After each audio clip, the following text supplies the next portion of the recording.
Mountain man Dashrath Manjhi जी को भारत रत्न की उपाधि देने के लिए 22 साथियों के साथ गहलौर पहाड़ से चल करके 56 दिनों में ये दिल्ली आए थे। 31 मार्च को और 31 मार्च को आए और 1 तारीख को महामहिम राष्ट्रपति जी से मुलाकात हुई और प्रधानमंत्री जी का डायरेक्शन था कि हमको अभी समय नहीं है, अमित शाह जी से आपकी बात होगी।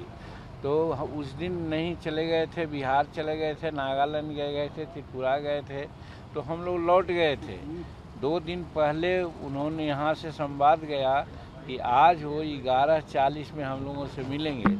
तो हम वहाँ से चले और जो पैदल यात्री थे वो सत्येंद्र गौतम जी अभी यहाँ पर हैं टोपी पहने हुए, नागेश्वर मांझी जी हैं उधर, वो भी आए और साथ में हम लोग इसका सर है यार। अभी अमित शाह जी से मिले। 3 काम हमारा कैसे था, कर लूं, नीचे सर है। तीनों काम के लिए मिले। सबसे पहला काम कि माउंटेन मैन दशरथ मांझी को भारत रत्न की उपाधि दी जाए और हम लोग ने ये दिया है तनाजा कि अगर एक दूसरे समाज के लोग रहते तो अब तक इनको मिल गया होता, लेकिन ये दलित समाज के थे इसलिए ऐसा नहीं मिला है। तो एक काम हुआ ही, इसको बहुत गौर से उन्होंने सुना, देखा और कहा कि इस पर जरूर कार्रवाई करेंगे। हमको ये भी पता इसमें है कि नीतीश कुमार जी ने वहाँ से रिकमेंड किया है बिहार से, ये भी हम इनको बता दिया।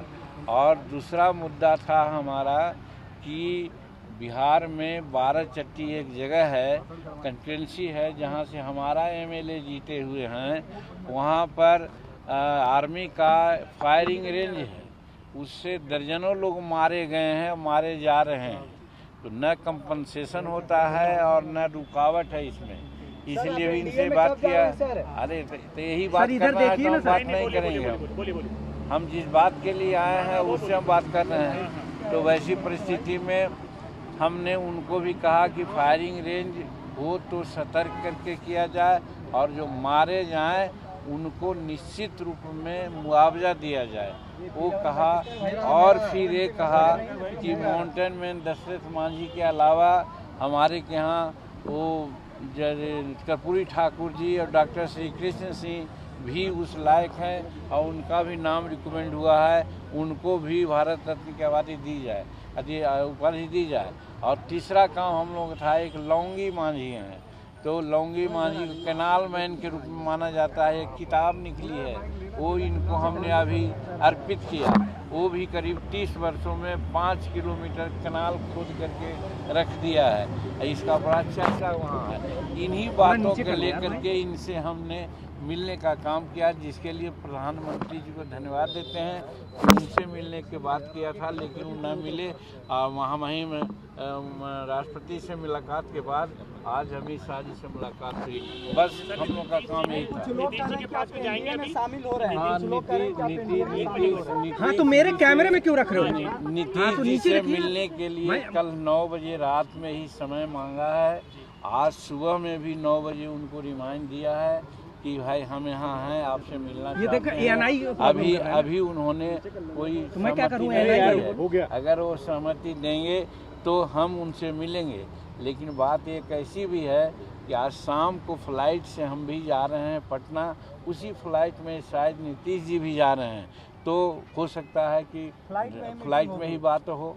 लेकिन सर ये कहा जा रहा है कि आप एनडीए में शामिल हो रहे हैं, की तरफ जा रहे हैं और नीतीश कुमार विपक्षी पार्टियों के साथ एक साथ कर रहे हैं। वो सवाल ही नहीं उठता है। देखिए, राजनीति में ऐसा बहुत कम होता है जब किसी के साथ रहने के लिए कसम खाई जाती है, और हमने कसम खा लिया है कि नीतीश कुमार के साथ हम रहेंगे जहां वो रहेंगे।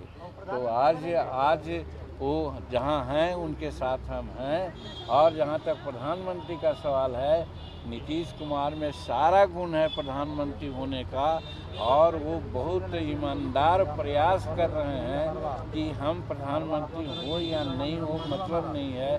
मतलब ये है कि विपक्षी एकता मजबूत हो, ताकि 2024 में कुछ परिवर्तन हो सके। प्रधानमंत्री इसके बनने के लिए गुण देखते हैं आप नीतीश कुमार के? कहा तो कि सारी योग्यता है उनमें, लेकिन सवाल है एक का मामला नहीं है, मामला है गठबंधन का। और विपक्ष एकता होगा, बैठ करके कोऑर्डिनेशन कमेटी बनेगी और कोऑर्डिनेशन कमेटी में नेता का नाम तय कैमरे में होगा। ये देखिए, प्राइम आप मिनिस्टर हो बार-बार सकते कर रहे हैं। अगर नीतीश कुमार का भी नाम हंस रहा प्रधानमंत्री के रूप में आएगा तो निश्चित रूप में वो स्वीकार करेंगे। जैसा कि हम लोग को मालूम है, वैसे तो कहते हैं कि हम प्रधानमंत्री के उम्मीदवार नहीं हैं, लेकिन हम लोग चाहते हैं कि वो प्रधानमंत्री के उम्मीदवार बने और भारत के प्रधानमंत्री हों। सर, चर्चाएं ये चल रही है कि आप एनडीए की तरफ जा रहे हैं और बहुत सारी जो छोटी छोटी पार्टियां हैं उनके साथ मिलकर के एनडीए को मजबूत करने वाले हैं। धीरे-धीरे ऊपर देखिए, इस माने में मैं कहना चाहता हूँ कि एनडीए में लोग हैं और खुल करके उन लोगों ने कहा है कि हिंदुस्तान में छोटी पार्टियों को रहने का कोई औचित्य नहीं है और हम छोटी पार्टी में हैं। जब हमारे अस्तित्व के बारे में ही वो खतरा बतलाते हैं तो फिर उनके साथ जाने का क्या उचित? यानी आप नीतीश जो कुमार हमारे के साथ एक बार कहेंगे, 50 बार तो कहा कि हमने कसम खाई है कि उनके साथ रहे।